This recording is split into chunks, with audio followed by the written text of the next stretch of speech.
আসসালামু আলাইকুম। আমন্ত্রণ বাংলা ভিশন সংবাদে আপনাদের সাথে আছে মিথিলা ইসলাম। শুরুতে জানিয়ে দিচ্ছি বিআরবি কেবল সংবাদ শিরোনাম। ধর্ষণের সর্বোচ্চ সাজা মৃত্যুদণ্ড অধ্যাদেশে রাষ্ট্রপতির সই, আজ থেকেই কার্যকর। ধর্ষকরা পশুর সমান বলেছেন প্রধানমন্ত্রী।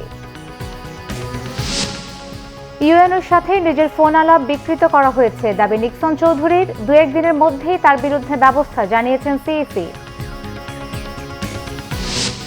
সিলেটে যুবককে পিটিয়ে মারার ঘটনায় অভিযুক্ত এসআই আকবর লাপাত্তা।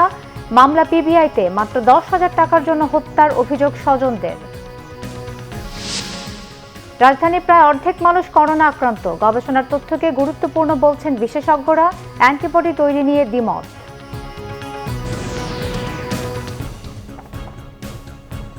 দেখছিলেন বিআরবি কেবল সংবাদ শিরোনাম। এবারে বিস্তারিত। ধর্ষণের সর্বোচ্চ শাস্তি মৃত্যুদণ্ডের বিধান রেখে জারি করা অধ্যাদেশে রাষ্ট্রপতি সই করেছেন। আজ থেকে এটি কার্যকর হয়েছে। সকালে রাষ্ট্রপতি মোহাম্মদ আব্দুল হামিদ অধ্যাদেশে সই করেন।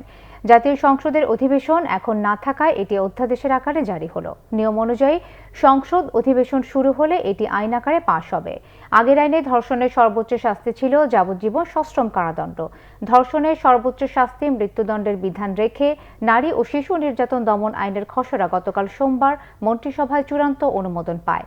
একের পর এক ধর্ষণের ঘটনায় দেশজুড়ে শিক্ষার্থী সহ বিভিন্ন শ্রেণী পেশার আন্দোলনের মধ্যে সোমবার মন্ত্রিসভার নিয়মিত বৈঠকে আইনি যাচাই সাপেক্ষে নারী ও শিশু নির্যাতন দমন আইনের ওই খসড়ার চূড়ান্ত অনুমোদন দেয়া হয়।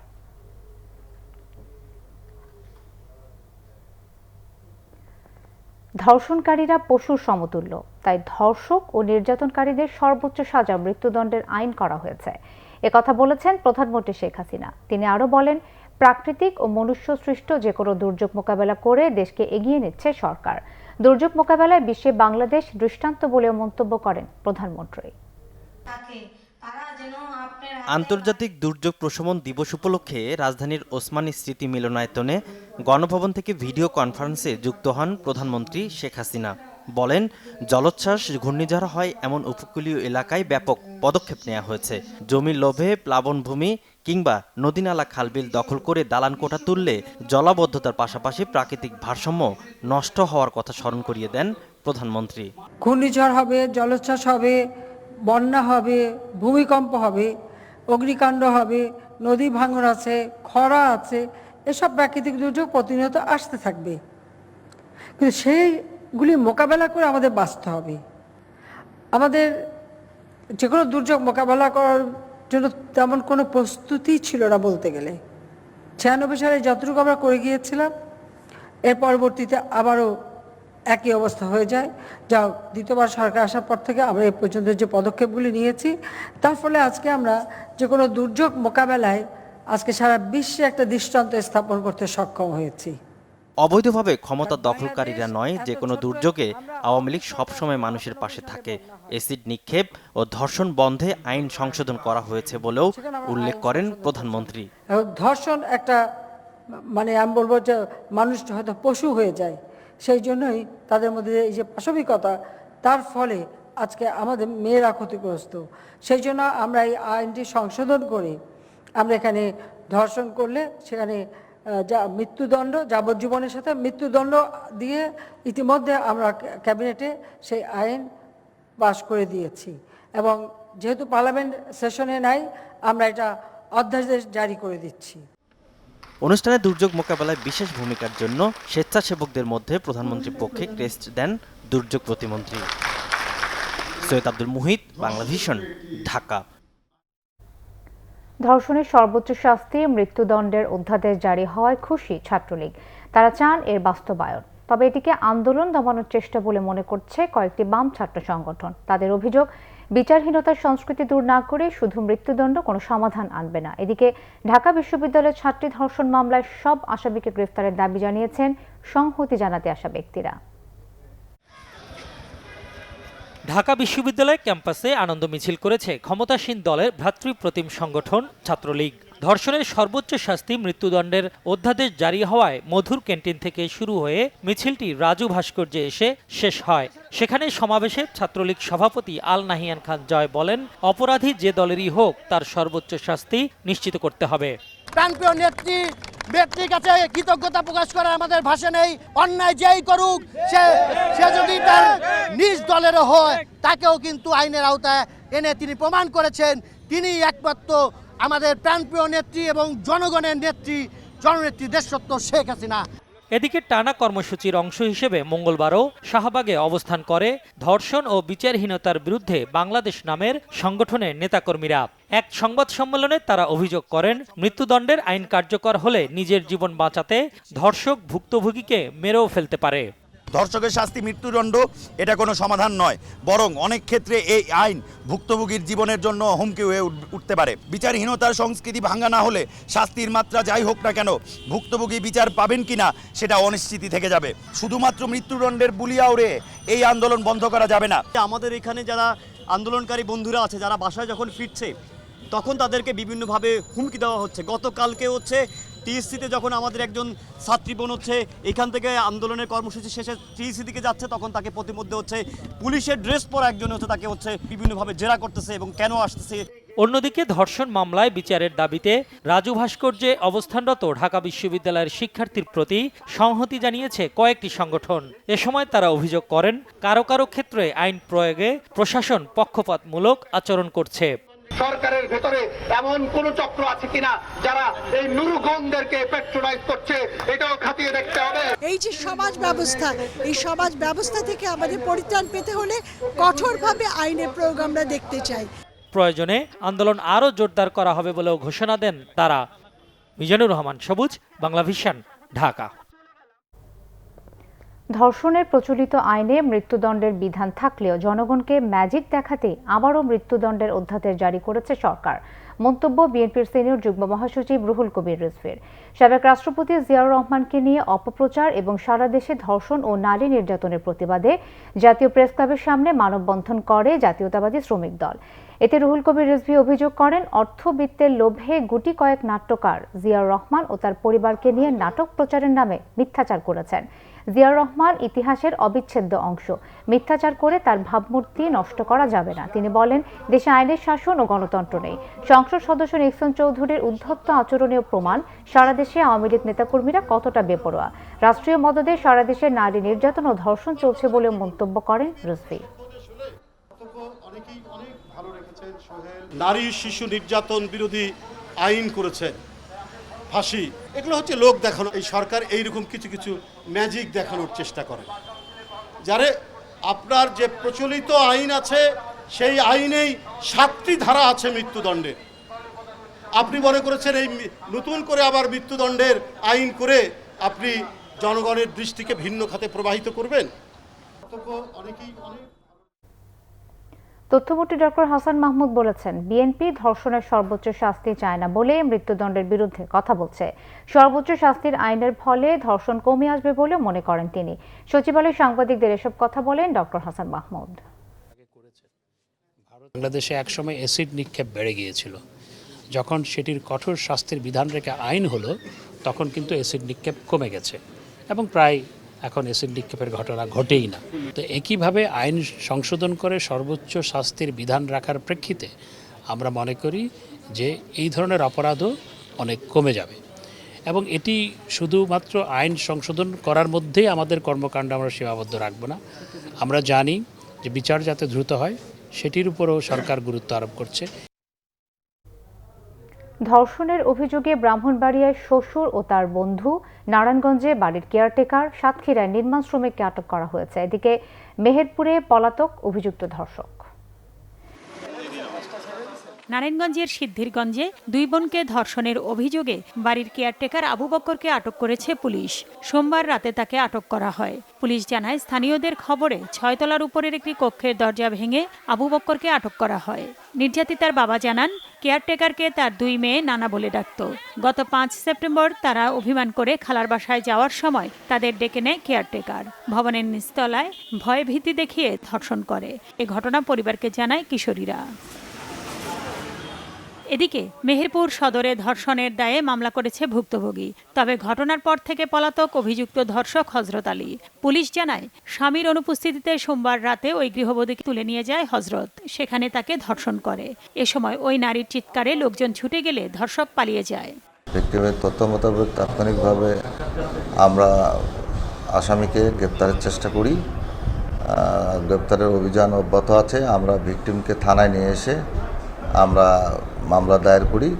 সাতক্ষীরার কালীগঞ্জে স্কুল ছাত্রীকে ধর্ষণের দায়ে নির্মাণ শ্রমিক মাহফিজুল ইসলামকে গ্রেফতার করা হয়েছে। মঙ্গলবার সকালে উপজেলার কুলিয়া দুর্গাপুর এলাকা থেকে তাকে গ্রেফতার করা হয়। এর আগে ওই স্কুল ছাত্রীর বাবা সোমবার রাতে কালীগঞ্জ থানায় মাহফিজুলকে আসামি করে নারী ও শিশু নির্যাতন দমন আইনে মামলা করেন। পুত্রবধূর করা ধর্ষণ মামলায় ব্রাহ্মণবাড়িয়ার নবীনগরে শ্বশুর কালামিয়া ও তার বন্ধু আবু সাইদকে গ্রেফতার করেছে পুলিশ। আর ওই গৃহবধূ রয়েছে পুলিশের হেফাজতে। পুলিশ জানায় 3 মাস আগে বিয়ে হয় ওই তরুণীর। গৃহবধূর শাশুড়ি বেড়াতে যাওয়ায় এবং তার স্বামী বাড়িতে না থাকার সুযোগে রোববার রাতে শ্বশুর ও তার বন্ধু মিলে ওই গৃহবধূকে ধর্ষণ করে। নাসরিন গীতি, বাংলা ভিশন নিউজ ডেস্ক। ইউএনওকে করা ফোনালাপ সুপার এডিট করে ছাড়া হয়েছে বলে অভিযোগ করেছেন ফরিদপুর 4 আসনের স্বতন্ত্র এমপি মুজিবুর রহমান চৌধুরী নিক্সন। অডিও ক্লিপকে ভিত্তিহীন উল্লেখ করে ডিসির বিরুদ্ধে আইনানুগ ব্যবস্থা নেওয়ার দাবি তার। এদিকে নিক্সন চৌধুরী নির্বাচনী আচরণবিধি লঙ্ঘন করেছেন। 2-1 দিনের মধ্যেই তার বিরুদ্ধে আইনানুগ ব্যবস্থা নেওয়া হবে জানিয়েছেন প্রধান নির্বাচন কমিশনার KM নুরুল হুদা। সাবধান করব, প্রশাসনের মধ্যে লুকায়া থাকা ওই জেলা প্রশাসক ফরিদপুর চরভদ্রাসনের স্থানীয় সরকার নির্বাচন চলাকালে স্বতন্ত্র এমপি মুজিবুর রহমান চৌধুরী নিক্সনের এমন মন্তব্যে সমালোচনার ঝড় ওঠে দেশ জুড়ে। নিক্সন চৌধুরীর বিরুদ্ধে ব্যবস্থা নিতে নির্বাচন কমিশনকে চিঠি দেয় মন্ত্রিপরিষদ বিভাগ।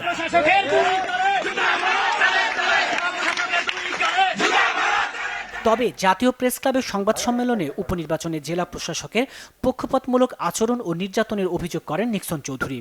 দাবি করেন প্রশাসনের অনুরোধেই পরিস্থিতি সামাল দিতে নির্বাচনী এলাকায় গিয়েছিলেন। অভিযোগ করেন জেলা প্রশাসকই আইন ভেঙেছেন, কাজ করেছেন বিএনপির বিদ্রোহী প্রার্থীর পক্ষে। সামাজিক যোগাযোগ মাধ্যমে যারা এই ইস্যু নিয়ে নোংরা খেলায় মেতেছে তাদের বিচার চান আলোচিত এই এমপি। সোশ্যাল মিডিয়ায় আমার বক্তব্য পুরাপুরিভাবে এডিট করে সেটা মার্কেটে ছাড়া হয়েছে। দীর্ঘদিন ধরে আমার বিপক্ষে অনেক বড় বড় নেতারা আছেন, সবাই এক হয়ে এই ষড়যন্ত্রটা করেছেন। আমি যদি কোনো আইন ভঙ্গ করে থাকি অবশ্যই আমার বিরুদ্ধে মামলা হবে, কিন্তু আমার একার বিরুদ্ধে মামলা হবে কেন? আইন ভঙ্গ করলে আইন তো ডিসিও ভঙ্গ করতে, আর সেটি পারে 48 ঘন্টা অতিক্রম না করার আগে টিওনোকে নির্দেশ দিয়ে আমার বাড়িতে পাঠানো। যদি আমার একার বিপক্ষে মামলা হয় তাহলে অবশ্যই ডিসির বিরুদ্ধেও মামলা হবে। এদিকে নিক্সন চৌধুরী নির্বাচনী আচরণবিধি ভঙ্গ করেছেন বলে মন্তব্য করেছেন প্রধান নির্বাচন কমিশনার KM নুরুল হুদা। জানিয়েছেন আইন অনুযায়ী ব্যবস্থা নেওয়া হবে। আজকে বা কালকের মধ্যেই আমাদের যে করণীয় যেটা আমরা সিদ্ধান্ত নিয়েছি সেটা যাবে। অবশ্যই যে আচরণ তিনি করেছেন নির্বাচন পরিচালনার সময় একজন মাননীয় সংসদ সদস্য, সেটা কাম্য না।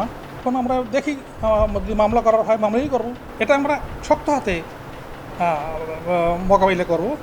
তাইমুর রশিদ, বাংলা ভিশন, ঢাকা। সিলেটের নেহারিপাড়ার পুলিশ ফাঁড়িতে যুবককে পিটিয়ে মারার ঘটনায় বরখাস্ত এসআই আকবর হোসেন ভূঁইয়া লাপাত্তা।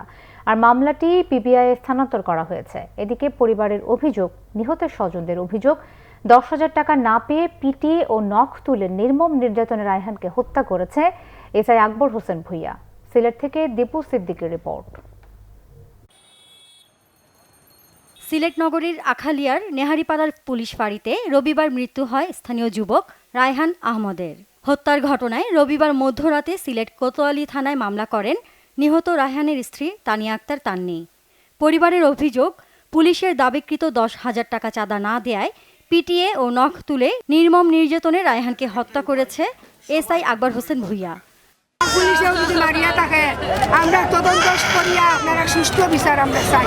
সব তো আমরা বাড়া সিসি ক্যামেরা আছে, মতো সিসি ক্যামেরা আছে, ও সিসি ক্যামেরা আছে, এটা কিচ্ছু নাই। তোমার এটা ঘটনা যদি বইটা থাকে তারপরে তো একটা মানুষের চোখে পড়বে, পুলিশ কিভাবে নিল? পুলিশের হেফাজতে এরকম মৃত্যুর প্রতিবাদ জানিয়েছেন সুশীল সমাজ। গ্রেপ্তার করে টাকা দাবি করার পরে তাকে রাত্রে তার বাবার মার ফোনে ফলো করেছে। তার বাবা টাকা নিয়েও পুলিশ ফাঁড়িতে গেছেন। এখন ওনারা যে নাটক সাজিয়েছেন যে এটা গণদুলাই, ছিনতাই, এটার তীব্র নিন্দা জানাচ্ছি আমি আমার ওয়ার্ডবাসীর পক্ষ থেকে। পুলিশের যে তদন্ত কমিটি একটা তামাচাপা দেওয়ার কমিটি বলে আমরা মনে করি যে বিচার বিভাগীয় একটা তদন্ত কমিটি হওয়া দরকার। নির্মম এই ঘটনায় তীব্র প্রতিবাদের মুখে সোমবার এসআই আকবর হোসেন ভুইয়া সহ 4 পুলিশ সদস্যকে সাময়িক বরখাস্ত করা হয়। একই সাথে প্রত্যাহার করা হয় আরও 3 পুলিশ সদস্যকে। ঘটনাটা অবগত হওয়ার পর আমাদের একটা তদন্ত কমিটি হয়। সেই তদন্ত কমিটির রিপোর্টের প্রেক্ষিতে আমরা বন্দরবাজার ফাঁড়ির আইসি আকবর সহ 4 জনকে সাময়িক বরখাস্ত করেছি এবং বন্দরবাজার ফাঁড়ির 3 জন পুলিশ সদস্যকে আমরা প্রত্যাহার করেছি। অভিযুক্ত পুলিশ সদস্যদের দাবি, ছিনতাই করতে গিয়ে নগরীর কাষ্ঠঘর এলাকায় গণপিটুনিতে নিহত হন রায়হান আহমেদ।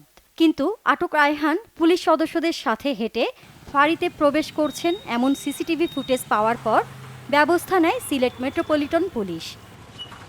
নিহত রায়হান সিলেট নগরীর আখালিয়ার নেহারিপাড়ার বাসিন্দা। তার 3 মাসের এক মেয়ে রয়েছে। নগরীর রিকাবি বাজার স্টেডিয়াম মার্কেটে এক চিকিৎসকের চেম্বারে কাজ করতেন তিনি। Bangla vision news desk. ছুটিতে আটকে পড়া সৌদি প্রবাসীদের ভিসার মেয়াদ বাড়ানো শুরু করেছে দেশটির দূতাবাস। প্রবাসী কল্যাণ ও বৈদেশিক কর্মসংস্থান মন্ত্রী ইমরান আহমেদ জানিয়েছেন, 30 অক্টোবর পর্যন্ত মেয়াদ বাড়ানো হচ্ছে, তবে আরও 1 মাস বাড়ানোর বিষয়ে আলোচনা করবেন বলে জানান তিনি। এদিকে 1 মাসের জরিমানা সহ 6,500 টাকা দিয়ে 31টি এজেন্সির মাধ্যমে আবেদন করতে পারছেন প্রবাসীরা। করোনা ভাইরাসের প্রভাবে দেশে আটকে পড়া সৌদি আরব প্রবাসীদের মধ্যে প্রায় 50,000 জনের ভিসার মেয়াদ শেষ হয় 30 সেপ্টেম্বর। এর মধ্যে বাংলাদেশ সরকারের আবেদনে আরও 1 মাস মেয়াদ বাড়ানোর সিদ্ধান্ত নেয় সৌদি কর্তৃপক্ষ। দূতাবাসের অনুমোদিত 31টি সার্ভিস সেন্টার প্রবাসীদের আবেদন নেওয়া শুরু করে রবিবার থেকে। আমাদের অবস্থা খুব খারাপ, আমরা শুধু ঢাকা আসা যাওয়ার মধ্যে আছি, টাকা পয়সা নষ্ট করতেছি। দেখা আমরা এতিমের মতন পয়রা আছি। এরা বলতেছে আজকে না কালকে, কালকে না পরশু কাজটা হবে। যদি আমাদের ভিসার মেয়াদ বাড়ায় দেয় তাহলে আলহামদুলিল্লাহ আমরা সবাই চলে যেতে পারবো, আর নাহলে আমাদের পরিবারের দায়দার তো কেউ নিতে পারবে না। প্রবাসী কল্যাণ ও বৈদেশিক কর্মসংস্থান মন্ত্রী ইমরান আহমদ জানান, দফায় দফায় আন্তঃ মন্ত্রণালয় সভা করে ভিসার মেয়াদ বাড়ানোর বিষয়ে সৌদি সরকারকে অনুরোধ করেন তারা। মঙ্গলবার থেকে অনলাইনে মেয়াদ বৃদ্ধি করা হচ্ছে বলে জানান মন্ত্রী। ভিসার মেয়াদ যাদের শেষ হয়ে গেছিল ওদের তো একটা সুযোগ ওনারা দিয়েছে, ওরা তো এক্সটেন্ড করেছে, কিন্তু এক জায়গায় গিয়ে পুরো জিনিসটা আটকে যাচ্ছে। দ্যাট ভিসা ভ্যালিডিটি যেখানেই দেখ না কেন ওটা 30 অক্টোবর পর্যন্তই ভ্যালিড। তো 30 অক্টোবর পর্যন্ত ভ্যালিড হলে তাহলে তো এটা তো কোনো পারপাস সার্ভ করছে না। আর এর মধ্যে যত ভিসা ইস্যু হবে, অত ফ্লাইট আছে কি না এটাও কিন্তু কেউ বলতে পারছে না। এটা নিয়ে আমি একটু আগে ফরেন মিনিস্ট্রির সাথে কথা বললাম, ওনারাও টেক আপ করবে, আর আগামীকাল আমি ওখানে আবার কথা বলবো। সৌদি ভিসা সার্ভিস সেন্টারগুলোর তথ্য বলছে, এখন পর্যন্ত তাদের কাছে প্রায় 10,000-এর মতো আবেদন জমা রয়েছে। এই ক্ষেত্রে আমাদের কর্মীদের যে কাগজগুলো প্রয়োজন হচ্ছে, পাসপোর্ট অরিজিনাল, ইকামা ভ্যালিড অথবা এক্সপায়ার যেটাই থাকে হোয়াটএভার, তার যাওয়া যাত্রার যে প্রিন্টের বাধ্যবাধকতা ছিল এখন আর লাগতেছে না সেটা। আর একটা জিনিস লাগতেছে হলো 2 কপি ছবি ম্যান্ডেটরি, এটা আমাদের অনলাইন করার সময় লাগে। এখন মেইন হচ্ছে আমাদের ভিসা ফি নিচ্ছে 3,900 টাকা, আর একটা ফাইন নিচ্ছে 2,600 টাকা, এর টোটাল হচ্ছে 6,500 টাকা। এর বেশি যাতে কেউ কোথাও জমা না দেয়। ভিসার মেয়াদ বাড়ানোর সাথে ফ্লাইট সংখ্যা বাড়ানোর দাবি জানান সংশ্লিষ্টরা। মিরাজ হোসেন গাজী, বাংলা ভিশন, ঢাকা। দেশে করোনা ভাইরাসে আক্রান্ত হয়ে আরও 22 জন মারা গেছেন। এ পর্যন্ত করোনায় মোট মারা গেলেন 5,577 জন। মঙ্গলবার স্বাস্থ্য অধিদপ্তরের প্রেস বিজ্ঞপ্তিতে জানানো হয়েছে, গত 24 ঘন্টায় 13,815টি নমুনা পরীক্ষায় 1,537 জনে করোনা শনাক্ত হয়েছে। এ নিয়ে করোনায় মোট শনাক্ত হলেন 3,81,275 জন। গত একদিনে সুস্থ হয়েছেন 1,482 জন। এ পর্যন্ত সুস্থ হয়েছেন 2,95,873 জন। গত 24 ঘন্টায় মারা যাওয়া 22 জনের মধ্যে 17 জন পুরুষ আর 5 জন নারী। গত 24 ঘন্টায় শনাক্তের হার 11.13, সুস্থতার হার 77.60 এবং মৃত্যুর হার 1.46। রাজধানী ঢাকার প্রায় অর্ধেক মানুষ করোনা আক্রান্ত। আইইডিসিআর এবং আইসিডিডিআরবির এমন গবেষণা তথ্যকে গুরুত্বপূর্ণ বলছেন জনস্বাস্থ্য বিশেষজ্ঞরা। তবে করোনা মুক্তদের বেশিরভাগের রোগ প্রতিরোধ ক্ষমতা তৈরি হয়েছে গবেষণার এই অংশের সাথে দ্বিমত তাদের। করোনার ভয়াবহ সংক্রমণের সময়ও সারা দেশে পরীক্ষার বিপরীতে শনাক্ত পাওয়া যেত ২০ ভাগের মতো, ২৫ ভাগের ওপর সংক্রমণ কখনো পাওয়া যায়নি। সংক্রমিতদের অর্ধেকই ঢাকা শহরে। গত কয়েকদিনে সংক্রমণের হার বেশ কমেছে, তবে এখনো সংক্রমিতদের অর্ধেক রাজধানীতেই। আমার মনে হয় প্রশ্ন উত্তর দেওয়ার প্যানেল এখানে। ঢাকা শহরের অর্ধেক মানুষ করোনায় আক্রান্ত বলে সোমবার গবেষণা প্রতিবেদন প্রকাশ করেছে IEDCR ও ICDDRB। সংস্থা দুটির পরীক্ষা বলছে এই নগরীর ৪৫% মানুষের করোনা হয়েছিল, যাদের ৮২ ভাগেরই কোনো উপসর্গ ছিল না। যে কোনো গবেষণা ইতিবাচক, তবে এর ফলাফল কতটুকু পরিস্থিতির উপরে প্রভাব বিস্তার করে সেটা হচ্ছে যে বিবেচ্য বিষয়। সংস্থা দুটির গবেষণা বলছে বেশিরভাগ মানুষের মধ্যে অ্যান্টিবডি তৈরি হয়েছে। এই বক্তব্যের সাথে দ্বিমত জনস্বাস্থ্য বিশেষজ্ঞদের। শুধুমাত্র যে টাইটার ছাড়া উপস্থিতি দিয়ে যে আপনার রোগ প্রতিরোধের ক্ষমতা তৈরি হয়েছে এটা নিশ্চিত করে বলা সম্ভব না। আমাদের এই গবেষণার থেকে আমরা বলতে পারবো না যে করোনামুক্ত কিভাবে হলাম, আর যারা করোনা রোগে একবার ভুগেছেন তারা যে পুরোপুরি করোনা রোগে প্রতিরোধী ক্ষমতা অর্জন করেছেন সেটি বলা যাবে না, কারণ এটি এখনও গবেষণা করে প্রমাণ হয়নি যে তাদের মধ্যে স্থায়ী প্রতিরোধ ক্ষমতা গড়ে উঠেছে। একমাত্র কার্যকর ভ্যাকসিন প্রয়োগের মাধ্যমে হয়তো আমরা সেটাকে বুঝতে পারবো তাদের মধ্যে রোগ প্রতিরোধ ক্ষমতা গড়ে উঠেছে কিনা। স্বাস্থ্য বিশেষজ্ঞরা বলছেন করোনার সংক্রমণ কমানোর উপায় হচ্ছে লক্ষণ দেখা দিলেই পরীক্ষা করা, শনাক্ত হলেই আইসোলেশনে থেকে চিকিৎসা নেওয়া, সংস্পর্শে আসা ব্যক্তিদের কোয়ারেন্টিনে থাকা, আর দ্বিতীয় হচ্ছে সম্মিলিতভাবে স্বাস্থ্যবিধি মেনে চলা। জনগণ যাতে স্বাস্থ্যবিধি মেনে চলতে পারে সেজন্য তাদেরকে আর্থসামাজিকভাবে সক্ষম করে তোলা। আরিফুল হক, বাংলা ভিশন, ঢাকা। রাঙামাটির নানিয়ারচরে সেনা টহলে হামলা চালিয়েছে ইউপিডিএফ। পাল্টা গুলিতে নিহত হয়েছে ইউপিডিএফের 2 সদস্য। এসবে গুলিবিদ্ধ হয়েছেন এক সেনা সদস্য। সন্ত্রাসীদের কাছ থেকে অস্ত্র উদ্ধার করা হয়েছে। মঙ্গলবার বিকেল 5:30টার দিকে নানিয়ারচরের বুড়িঘাট রোফটিলা এলাকায় এই ঘটনা ঘটে। পুলিশ জানায় আহত সেনা সদস্য মোহাম্মদ শাহাবুদ্দিন সেনা ইউনিট 20 বীরে কর্মরত ছিলেন। তার চিকিৎসা চলছে রাঙামাটির রুমা সিএমএইচে। তিনি শঙ্কামুক্ত আছেন বলেও জানায় পুলিশ। এদিকে ঘটনাস্থলে তল্লাশি চালিয়ে একটি AK-22 SMG রাইফেল উদ্ধার করেন সেনা সদস্যরা। রাঙামাটি জোনের একটি টহল দল রোফটিলা এলাকায় ইউপিডিএফ প্রসিদ্ধ গ্রুপের চাঁদাবাজদের গ্রেফতারের জন্য অভিযানে যায়। সেনা টহলের উপস্থিতি টের পেয়ে সন্ত্রাসীরা গুলি চালায়। রাঙামাটির পুলিশ সুপার মোহাম্মদ আলমগীর কবির জানান, পাল্টাপাল্টি গুলির ঘটনায় নিহত একজনের নাম রকেট চাকমা, অপরজনের পরিচয় পাওয়া যায়নি। চলতি মাসে ভারতের সাথে চালু হচ্ছে বাংলাদেশের বিশেষ বিমান যোগাযোগ, জানিয়েছেন পররাষ্ট্র সচিব মাসুদ বিন মোমেন। এতে একজন রোগীর সাথে ভারতে যেতে পারবেন 3 জন। দুদেশের বর্তমান সম্পর্ক চমৎকার উল্লেখ করে ভারতের হাই কমিশনার বিক্রম দোরাস্বামী বলেছেন, ছোটখাটো কিছু সমস্যা সমাধানে কাজ করছেন তারা। মঙ্গলবার দুপুরে পররাষ্ট্র সচিব মাসুদ বিন মোমেনের সাথে সৌজন্য সাক্ষাৎ করেন ঢাকায় নবনিযুক্ত দিল্লির হাই কমিশনার বিক্রম কুমার দোরাইস্বামী। বৈঠক শেষে গণমাধ্যমকে পররাষ্ট্র সচিব জানান, চলতি বছর যৌথ নদী কমিশনের বৈঠক, দুদেশের পানি সম্পদ সচিবের বৈঠক, বাণিজ্য সহ নানা ইস্যুতে কথা বলেছেন তারা। কথা বলেছেন করোনাকালে বন্ধ হওয়া বিমান যোগাযোগ পুনরায় চালুর বিষয়েও। দে হ্যাভ পজিটিভলি রেসপন্ডেড নাও।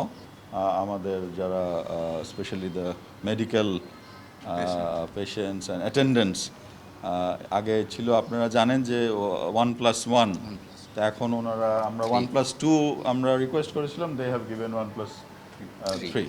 তো এটা একটা ভালো ইয়ে। তো আমার মনে হয় এটা খুব শীঘ্রই we can also do hopefully by this month. পেঁয়াজ রপ্তানি সহ অন্যান্য বাণিজ্যিক সমস্যার সমাধানে দুদেশ কাজ করছে বলে জানিয়েছেন ভারতীয় high commissioner. Lifted the ban on certain categories of onions with a certain amount. পেঁয়াজ সহ অন্যান্য বাণিজ্যে ছোটখাটো কিছু সমস্যা রয়েছে, এগুলো দূর করতে আমরা কঠোরভাবে কাজ করছি। বাংলাদেশে পেঁয়াজের দাম যাতে কমে সেই ব্যাপারেও আমরা সচেতন। স্থল সীমান্ত বন্ধ থাকায় চেন্নাই থেকে সমুদ্রপথে কয়েক ধরনের পেঁয়াজ রপ্তানি হবে। So that we can help soften prices here in Bangladesh on onions.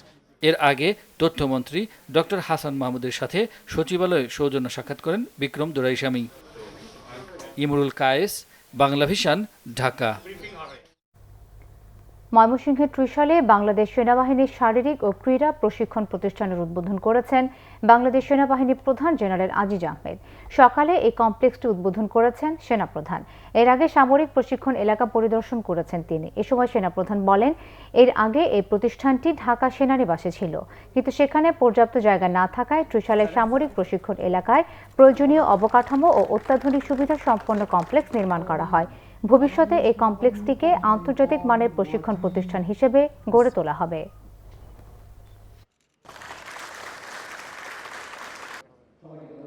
প্রত্যেকটা ইনস্ট্রাক্টর যারা আছেন, অফিসার, জেসিও, এনসিও ইনস্ট্রাক্টর, তাদের কাছে একটাই আহ্বান করব, এইটা সেনাবাহিনীর চাহিদা অনুযায়ী যাতে আপনারা উন্নত প্রশিক্ষণ দিতে পারেন, সেইভাবে এই ইনস্টিটিউশনটাকে এখানে আপনারা গঠিত করবেন। কারণ আমাদের এখানে কিন্তু বিদেশ থেকেও অনেক স্টুডেন্ট আছে, এটা স্ট্যান্ডার্ড বই পড়তে আপনাদেরকে নিয়ে যেতে হবে। মডেল বানানোর ফাঁদ পেতে চলছে নারী ও শিশু পাচার। এমন একটি চক্রের 2 সদস্যকে রাজধানীর বসুন্ধরা আবাসিক এলাকা থেকে গ্রেফতার করেছে গোয়েন্দা পুলিশ। উদ্ধার করা হয়েছে 15 বছরের এক কিশোরীকে। গোয়েন্দারা বলছেন, খারাপ উদ্দেশ্যে মেয়েটিকে আটকে রেখেছিল চক্রটি। ফেসবুকে নানা কৌশলে টার্গেট করা হয় কিশোরী ও তরুণীদের। বলা হয় অভিনয় এবং মডেলিংয়ের সুযোগ দেওয়ার কথা। ভয়ঙ্কর এই ফাঁদ পেতেই টাঙ্গাইল থেকে 10ম শ্রেণীর এক ছাত্রীকে ঢাকায় নিয়ে আসে চক্রটি। আটকে রাখা হয় টানা 14 দিন। সোমবার রাতে বসুন্ধরা আবাসিক এলাকা থেকে অভিযান চালিয়ে আটক করা হয় তাদের। উদ্ধার হওয়া কিশোরীর বাবা বলেন, মডেল বানানোর প্রলোভনে একটা চক্র ঢাকায় নিয়ে আসে তার মেয়েকে। পরে র্যাম বানাবে আর তারপরে মডেল বানাবে, এরকম একটা লোভ দেখাইয়া নিয়ে ওরে আনছিল। বিভিন্ন সময় গোয়েন্দা পুলিশ বলছেন, নিত্য নতুন কৌশলে এই ধরনের অপকর্ম চালিয়ে যাচ্ছে চক্রগুলো। তথ্য প্রযুক্তি ব্যবহার করে আমরা তাকে গত গভীর রাত্রে আমরা তাকে বসুন্ধরা আবাসিক এলাকা থেকে এক মহিলার বাসা থেকে উদ্ধার করি এবং ফেসবুকে যার সাথে তার যোগাযোগ হয়েছিল সেই আসামিকে আমরা অভিযুক্তকে আমরা অ্যারেস্ট করতে সক্ষম হই। তাকে প্রলোভন দেখানো হয়েছে, তাকে র্যাম মডেল করা হবে এবং র্যাম মডেল করার পরে সে বিখ্যাত হবে। আর যে ছেলেটা তাকে নিয়ে এসেছে, ছেলেটার নাম হচ্ছে ইয়াসিন সাগর, সে একজন ডিজে পার্টির সদস্য। ফেসবুক ব্যবহারে তরুণ তরুণীকে আরও সতর্ক হওয়ার পাশাপাশি সন্তানের উপর অভিভাবকদের বাড়াতে হবে নজরদারি, এমনটাও বলছেন গোয়েন্দা পুলিশ। বিভিন্ন সময় এসএম ফয়েজ, বাংলা ভিশন, ঢাকা। নোয়াখালীর বেগমগঞ্জে নারীকে বিবস্ত্র করে নির্যাতনের ঘটনায় শামসুদ্দিন সুমন নামে এজাহারভুক্ত এক আসামির 4 দিনের রিমান্ড মঞ্জুর করেছে আদালত। স্থানীয় ইউপি সদস্য মোয়াজ্জেম হোসেনের জামিন নামঞ্জুর হয়েছে। এদিকে বেগমগঞ্জ মডেল থানার ওসি হারুনুর রশিদ চৌধুরীকে প্রত্যাহার করে চট্টগ্রাম রেঞ্জ ডিআইজি অফিসে সংযুক্ত করা হয়েছে। মঙ্গলবার দুপুরে সিনিয়র জুডিশিয়াল ম্যাজিস্ট্রেট মাশফিকুল হক এসব আদেশ দেন। এর আগে সকালে জেলা পিবিআই আসামিদের আদালতে সোপর্দ করে। পরে শামসুদ্দিন সুমনের 7 দিনের রিমান্ড চাইলে আদালত শুনানি শেষে তার 4 দিনের রিমান্ড মঞ্জুর করেন। এছাড়া নারী ও শিশু নির্যাতন এবং পর্নোগ্রাফি মামলার 3 নম্বর আসামি আবুল কালামকে বিকেলে আদালতে তোলা হয়। পরে সেখানে তার 164 ধারায় স্বীকারোক্তিমূলক জবানবন্দি রেকর্ড করা হয়। ধর্ষণ মামলার প্রধান আসামি দেলোয়ারকে নারী ও শিশু নির্যাতন এবং পর্নোগ্রাফি নিয়ন্ত্রণ আইনের 2টি মামলা সহ ওয়ারেন্টভুক্ত আরও 2টি মামলায় গ্রেফতার দেখিয়ে জেল হাজতে পাঠানোর নির্দেশ দেন আদালত। অন্যদিকে আসামি সোহাগ মেম্বার আদালতে জামিন চাইলে তার পক্ষে কোনো আইনজীবী জামিন শুনানিতে অংশ নেননি। জামিনের বিরোধিতা করেন জেলার সিনিয়র আইনজীবীরা। পরে আদালত জামিন নামঞ্জুর করে তাকে জেল হাজতে পাঠায়। ঢাকা 5 আসনের উপনির্বাচনে বিএনপি প্রার্থী সালাউদ্দিন আহমেদ সরকার দলীয় প্রার্থীর বিরুদ্ধে নির্বাচনী আচরণবিধি ভঙ্গের অভিযোগ করেছেন।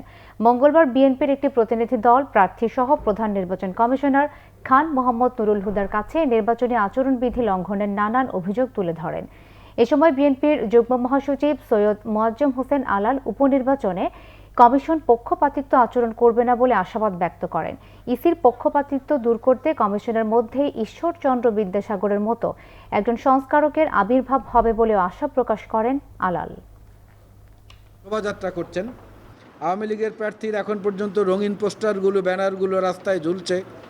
যেখানে খুশি সেখানে আমাদের নেতাকর্মীদেরকে হয়রানি করা হচ্ছে, হুমকি দেওয়া হচ্ছে, এজেন্টদের বাড়ি বাড়ি গিয়ে ধমকানো হচ্ছে। এই জন্য আমাদের বিশেষ করে মহিলা কর্মী যারা, তাদেরকে হুমকি দেওয়া হচ্ছে। এজন্য আমরা বলেছি যে নির্বাচনের দিন ঠিক নির্বাচনটা যখন শুরু হয়, সেই শুরুটার সময় ভিজিল্যান্ট যারা থাকেন, মোবাইল ম্যাজিস্ট্রেট এবং আইনশৃঙ্খলা রক্ষাকারী বাহিনীর যারা থাকেন, তাদেরকে যেন ওনারা একটু প্রোঅ্যাক্টিভ হতে বলেন ঠিক ওই সময়টায়। হৃদরোগে আক্রান্ত হয়ে ধানমন্ডির ল্যাবিড হাসপাতালে ভর্তি হয়েছেন বিএনপির সিনিয়র যুগ্ম মহাসচিব রুহুল কবির রিজভী। রুহুল কবির রিজভী দুপুর 12টার দিকে জাতীয় প্রেস ক্লাবের সামনে জাতীয়তাবাদী শ্রমিক দলের মানববন্ধনে বক্তব্য দেন। সেখান থেকে দুপুর 1টার দিকে তিনি নয়াপল্টনে দলীয় কার্যালয়ে যান। সেখানে হঠাৎ অসুস্থ হয়ে পড়লে প্রথমে তাকে কাকরাইলের ইসলামী ব্যাংক হাসপাতালে নেওয়া হয়। প্রাথমিক চিকিৎসা দিয়ে রিজভীকে নেওয়া হয় ল্যাবিড হাসপাতালে। বিকেলে দলের মহাসচিব মির্জা ফখরুল ইসলাম আলমগীর সহ অন্য নেতারা হাসপাতালে তাকে দেখতে যান। পরে মির্জা ফখরুল জানান, রিজভীর শারীরিক অবস্থার অনেকটা উন্নতি হয়েছে। চিকিৎসকরা আশাবাদী বলে জানান মহাসচিব। এবারে ব্যবসা বাণিজ্য সহ আরো কয়েকটি খবর নিয়ে একটি ডেস্ক রিপোর্ট। রাজধানীর ইউনিভার্সাল কার্ডিয়াক হাসপাতালে মিনিমালি ইনভেসিভ কার্ডিয়াক সার্জারি সফলভাবে সম্পূর্ণ হয়েছে। জাতীয় হৃদরোগ ইনস্টিটিউট ও হাসপাতালের সহযোগী অধ্যাপক ডক্টর আশরাফুল হক সিয়াম ও তার দক্ষ টিমের সমন্বয়ে বেসরকারি হাসপাতালে এই প্রথম এ ধরনের অপারেশন হলো। 16 বছর বয়সী কুষ্টিয়ার এক রোগীকে সার্জারি করা হয়। বর্তমানে তিনি সুস্থ আছেন। এ উপলক্ষে ইউনিভার্সাল মেডিকেল কলেজে সংবাদ সম্মেলনের আয়োজন করা হয়। বান্দরবান সাংবাদিক ইউনিয়নের উদ্যোগে মাস্ক সহ বিভিন্ন সুরক্ষা সামগ্রী বিতরণ করা হয়েছে। সকালে এই সুরক্ষা সামগ্রী বিতরণ অনুষ্ঠানে উপস্থিত ছিলেন প্রবীণ সাংবাদিক এম.এ. হাকিম চৌধুরী, বান্দরবান সাংবাদিক ইউনিয়নের আহ্বায়ক আল ফয়সাল বিকাশ সহ অন্য সাংবাদিকরা। শনিবার শুরু হচ্ছে ওয়ালটন অলরাউন্ডার উন্মুক্ত কারাতে প্রতিযোগিতা। ওজন ও বয়স ভিত্তিতে 6টি ক্যাটাগরির প্রদর্শনী ইভেন্ট কাতায় স্বাস্থ্যবিধি মেনে অংশ নেবে 7টি জেলার শতাধিক ছেলেমেয়ে। বাংলাদেশ মার্শাল আর্ট কনফেডারেশনের সহযোগিতায় যশোরের ঝিকরগাছায় 2 দিনের এই প্রতিযোগিতা চলবে 18 অক্টোবর পর্যন্ত। Bangla vision news desk. এবারে ক্লেমন খেলার সংবাদ।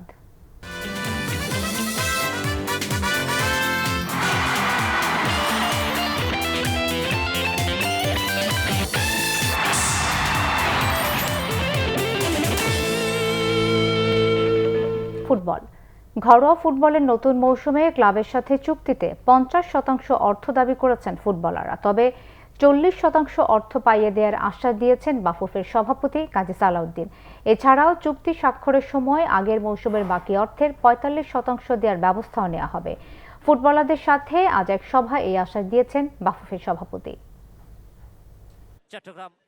করোনায় গত ফুটবল মৌসুম পরিত্যক্ত হওয়ায় চুক্তির অর্থ বকেয়া থাকে ফুটবলারদের। প্রিমিয়ার লিগের ক্লাব ও ফুটবলারদের সাথে আলোচনায় লিগ কমিটি সিদ্ধান্ত নেয় গত মৌসুমের বকেয়া পারিশ্রমিক ধাপে ধাপে পুরোটাই পাবেন ফুটবলাররা।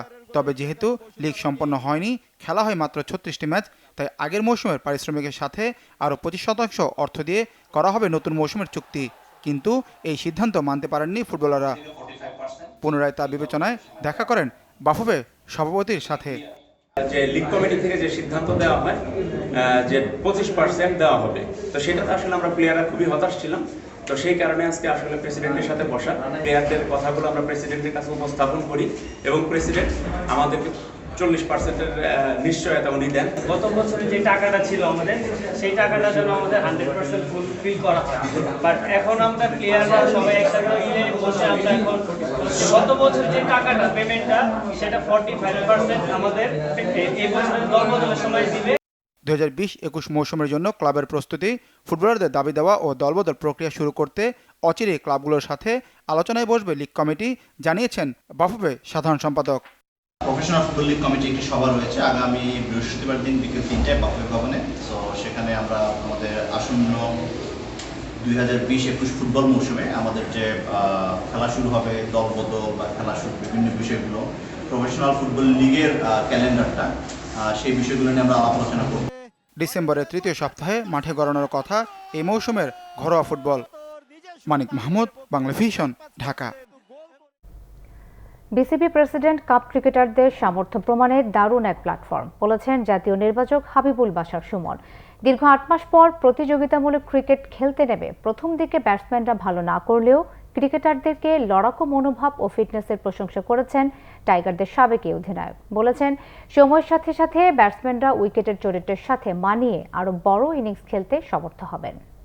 এই টুর্নামেন্টটা আসলে সবার জন্য একটা খুব ভালো সুযোগ, স্পেশালি আমাদের জন্য খুব বড় সুযোগ সবাইকে দেখে নেওয়ার জন্য। সবাই কিন্তু 8 মাস পরে কম্পিটিটিভ ক্রিকেট খেলায় নেমেছেন, একদম পুরোপুরি ছন্দে ফিরতে অ্যাটলিস্ট 4-5টা ম্যাচ দিতে হবে। যেটা সবচেয়ে ভালো লেগেছে যে আমাদের ছেলেরা নিজেদের যত্ন শিখেছে, তারা খুব কনসার্ন ছিল তার ডায়েটের ব্যাপারে। আপনি যদি দেখেন, খেয়াল করে দেখেন, কেউ কিন্তু ওয়েট গেইন করেননি এবং সবাই ওয়েট লুজ করেছেন, যেটা খুব অ্যামেজিংয়ের ব্যাপার ছিল এবং সবাই কিন্তু কম বেশি ফিট আছে। আর একটা ভালো বিষয় তৈরি হচ্ছে, কম্পিটিশন তৈরি হচ্ছে। আপনার যখন কম্পিটিশন তৈরি হবে, যখন আপনার জায়গাটার জন্য আপনাকে লড়তে হবে, আপনি যতই কনফার্ম প্লেয়ার হন তখনই কিন্তু পারফরমেন্সের সব ভালো হয়। একটা ভালো টেস্ট প্লেইং নেশন বা ভালো টিমের জন্য ভালো ব্যাক বেঞ্চও কিন্তু খুব বেশি ইম্পর্টেন্ট। সংবাদ শেষ করব বিআরবি কেবল শিরোনামগুলো আর একবার জানিয়ে। ধর্ষণের সর্বোচ্চ সাজা মৃত্যুদণ্ড অধ্যাদেশে রাষ্ট্রপতির সই, আজ থেকে কার্যকর। ধর্ষকরা পশুর সমান, বলেছেন প্রধানমন্ত্রী। ইউএনওর সাথে নিজের ফোন আলাপ বিকৃত করা হয়েছে, দাবি নিক্সন চৌধুরীর। আচরণবিধি লঙ্ঘনের অভিযোগে 2-1 দিনের মধ্যে তার বিরুদ্ধে ব্যবস্থা, জানিয়েছেন সিইসি। সিলেটে যুবককে পিটিয়ে মারার ঘটনায় অভিযুক্ত এসআই আকবর লাপাত্তা, মামলা পিবিআইতে। মাত্র 10,000 টাকার জন্য হত্যা, অভিযোগ স্বজনদের। রাজধানীর প্রায় অর্ধেক মানুষ করোনা আক্রান্ত, গবেষণার তথ্যকে গুরুত্বপূর্ণ বলছেন বিশেষজ্ঞরা। অ্যান্টিবডি তৈরি নিয়ে দ্বিমত।